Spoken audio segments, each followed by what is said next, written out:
उद्यापर्यंत सगळ्या पाहुण्यांच्या घरी फराळ पोचायला पाहिजे, पण आमच्यात अजून कशाचाच पत्ता नाही. झालंय की आई, थोडंच राहिलंय, ते पण होईल की आजच्या दिवसात. काय झालंय सगळं? चकली चिवडा महत्वाचा, त्याची तयारी झाली?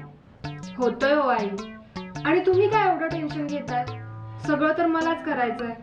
तुम्ही तर फक्त टेस्टिंगलाच येणार आहे ना. तेच महत्वाचं आहे. तुला कळालं असतं चटणी मिठातलं तर मी सगळं केलं असतं आणि तुला बसवलं असतं टेस्टिंगला.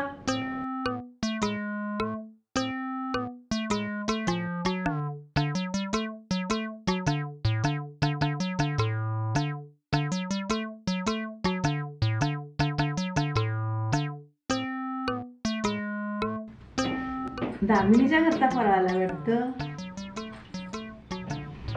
लेकीन अगदी हातावर हात मारलाय माझ्या, चव आली अगदी तोंडाला. आपल्या घरचा फराळ आहे तो. झालाय की नाही अगदी वेळेवर, आणि चवीला पण झालाय हे वेगळं सांगायला नको. बस झालं कौतुक. घ्या चहा घ्या.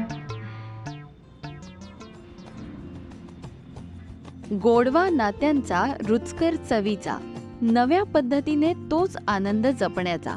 महालक्ष्मी सुरेश मसाले यांचे चकली मसाला, अनारसे, शंकरपाळी पीठ, चकली भाजणी, करंजी सारण आणि चिवडा मसाला. चला दिवाळी फराळाच्या तयारीला लागूया.